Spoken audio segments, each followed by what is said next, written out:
Good morning, traders. It is Wednesday, the 20th of January 2016. It's 8:01 a.m. Chicago time. Derivatives trading involves substantial risk of loss and is not suitable for all investors. Past performance is not indicative of future results. A lot to cover here this morning, a lot of news overnight. IBM guides initial fiscal year 2016 at least at 1350 versus 1502. It's guiding about $1.50 less than expected.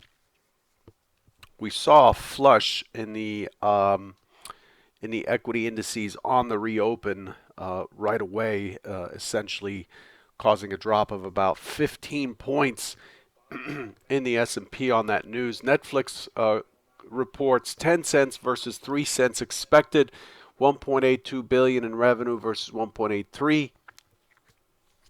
Hong Kong's Hang Seng is down 3.8%, 3.8% leading the Asian markets lower. France's CAC 40 also down 3% and is the worst performer in the European complex. Tokyo dropped 3.7% overnight to cross a technical line for a bear market. It is down 21.6% since the August high and is the lowest it's been since 2014, October 2014. So now we have China and Japan crossing the 20% bear mark, bear correction mark. WTI crude fell to fresh 12-year lows and has since bounced back to the mid of this session. Unemployment in the UK dropped to 5.1%. Report shows 74% of the UK is employed, which is the highest the highest number it's been since 1971, 44 years. Russian ruble got hammered as it broke through the 80 ruble per dollar mark for the first time. Goldman Sachs reported Q4 at $4.68, blowing out the $3.79 estimate. Revenues came in line at 7.27 billion. And then just about a half hour ago, we got December CPI month on month at negative 0.1% versus 0%. CPI ex food and energy at 0.1 versus 0.2. And then housing starts also came out at 1.15 million versus 1.2 million, slightly missing. And building permits came in at 1.232 million versus 1.2, slightly better. Looking ahead at what we have today, what we have remaining today, the deck is clear. We do have the Bank of Canada rate decision at 9 o'clock Central, 10 Eastern, expecting 0.5%. Other than that, not seeing much on the calendar as far as speakers or events. Let's switch gears here and look at the technical picture. Let's start with yesterday as we review what our expectations were versus what happened. We can only learn by looking at what we expected versus what the market did. So here we have it. The yesterday's expectation is that we would open out. That's the wrong pen. Let's change that. Make it white. Make it normal. We opened outside of the prior day's range, back back in balance. The expectation yesterday is a rotation down to 1886. 1886 in the overnight.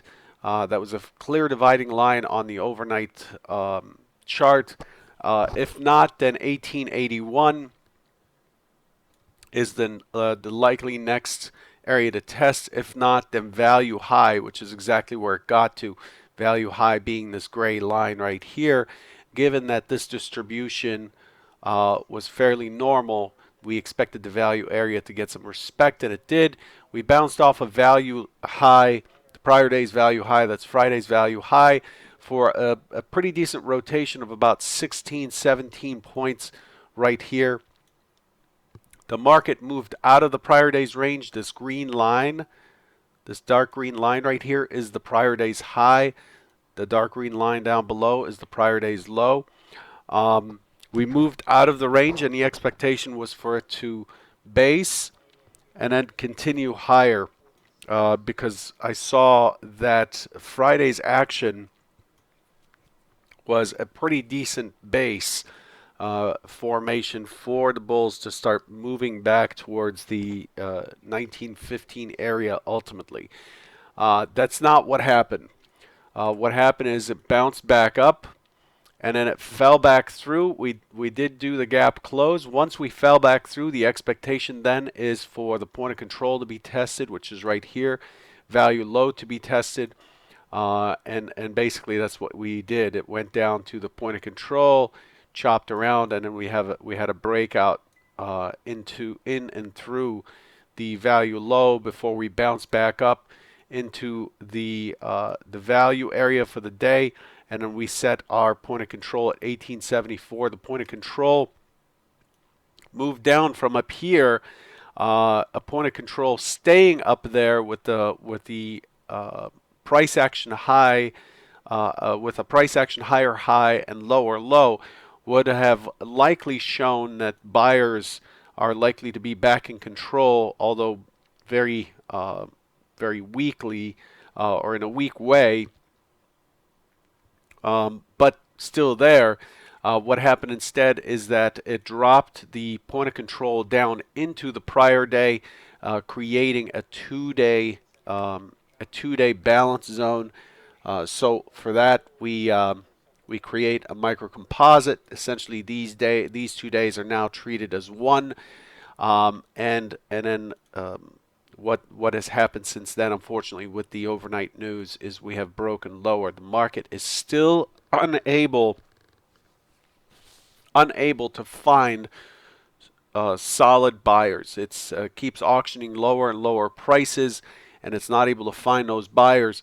This 1849 quarter that you see here from Friday is actually just 2 ticks above the a key composite low volume node. Let's look at that real quick to see where we are in the big picture. We are hitting some big levels here, but the market's still not able to find its footing on the buy side. So overall, here's the key LVN, this purple line right here at 1848.75. The low on Friday, 1849.75. It's another reason, another piece that led me to conclude that we are likely to pop up to 1915 and test from below before the next leg down. The market, though, is a little bit hasty, and it's not able to wait for that. We are already through the 1848.75, which means that we are now going to have to start watching this next distribution for the next test with 1810.75, 1811 right here, this high volume node being the most accepted price in the area. That becomes our next target. So this morning, it's really important to watch to see how the market treats this 1848.75. Is it able to hold and push back up? Is it cheap enough now for buyers to step in and take advantage of these prices, or are they expecting it lower and therefore will stand aside? So for today, if it does get responsive buying, then we are looking for this 1872 as a key target area, which is about 29 points away. It's a little on the high side, but we have had a lot of selling. So there's a lot of money on the sideline, a lot of money that's been moved to cash, probably. And so I'm looking for it to have a strong pop-up, kind of like we did here. I'm looking for that sort of movement, which only brings us back to 1872. It does not really push us back really into balance, but it's what I'm looking for today. I'm looking for responsive buying back into in towards 1872. If not, if we do get some responsive buying and it fails to hold and it starts to move below that 1848.75 again, with good offers and not being able to push back through, then your target on the downside is 18.1075. That is the most likely, that is the most probable, or the natural next price that the auction is likely to test. So that's how things are shaping up right now.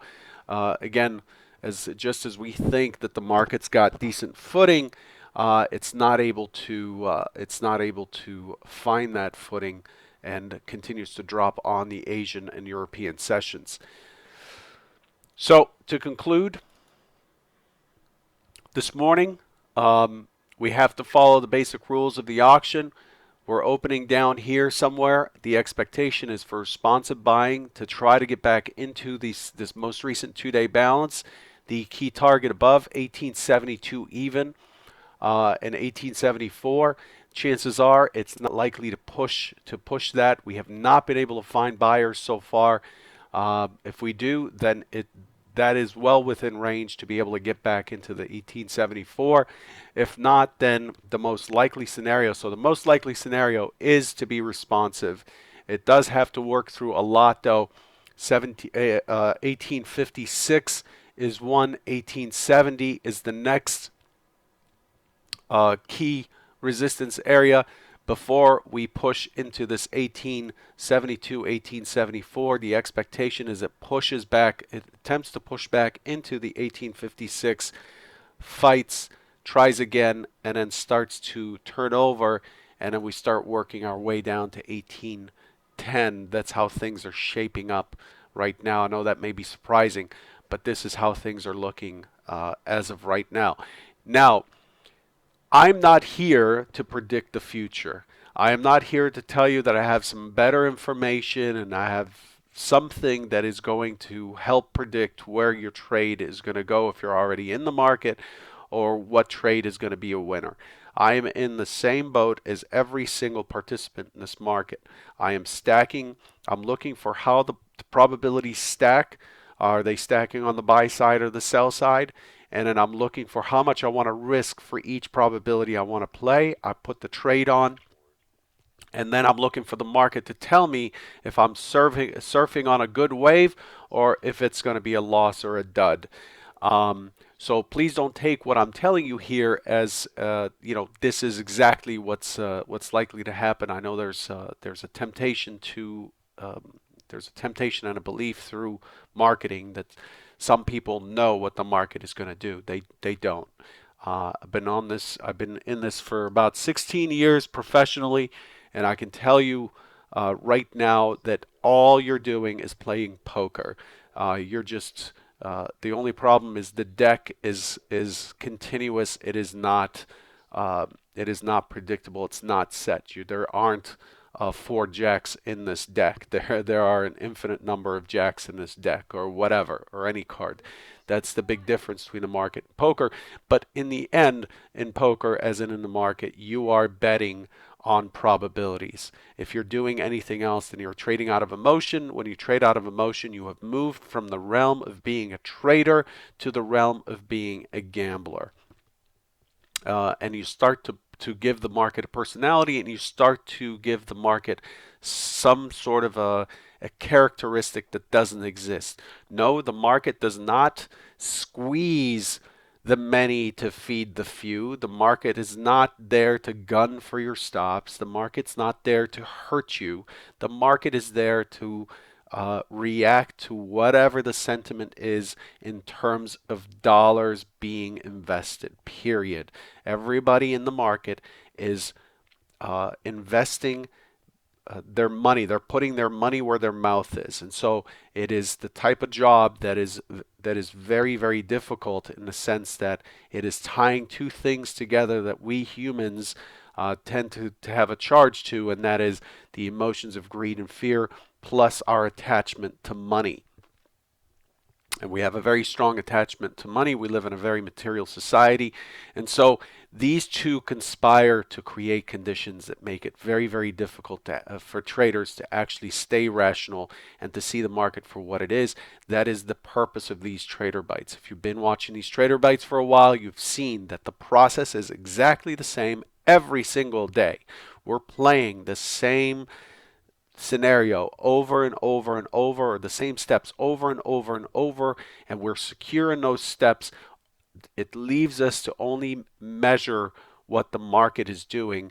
And then based on statistical studies, just basic statistical studies in that, we're just taking information, dumping it into Excel, and looking for an edge statistically. And I've done many videos on that in the past. And so that's what this is all about. I want to remind you that I'm not here to give you some sort of a golden nugget that you can exchange for, thousands of dollars every day. Clearly, I cannot do that. I am basically looking at what things are doing right now and what is likely to happen. And then my job, and this is basically the bottom line, my job is to see how the market is responding to what I expect it to respond to. And based on that, I'm putting on a trade, I'm identifying risk, something to lean on. I'm identifying how much I'm willing to risk for the trade. Does it have a good risk reward ratio? If it does, then I'm putting on the trade and I'm just letting it go. I'm just letting it be, and then I'm managing the trade based on the auction that follows. And I know that's not easy. It is simple though, but it's not easy, and that's the purpose of my website. That's the name of the website, Simplicity in Trading. It's not easy, it's simple. Um, with that being said, I do have an AMA coming in tomorrow at 12 Central, 1 Eastern. If you have questions about what I'm doing, about the Trader Bite, about whatever, just go to the link that's on Twitter. If you're on the mailing list for futurestrader71.com, you should have received the invite. Put your question in so we can get it taken care of during the session. I'll leave you with that. Just my whole purpose of that whole soapbox talk is to tell you to just formulate a plan, just relax, let the market decide what it wants to do, and place your bets based on the most likely outcome, the most likely probability. Go in that direction. If you don't see it, if the market action is confusing you, please, there's no need to trade. Stand aside. I tell our traders at stage 5 to not trade if they're not clear. Turn on your demo and treat it the same as your live account. There's no, just because you're sitting at your desk does not mean that you're wasting time by not trading, because you would be wasting time and money if you don't have a plan and you're not going in the right direction. Good luck. Take care.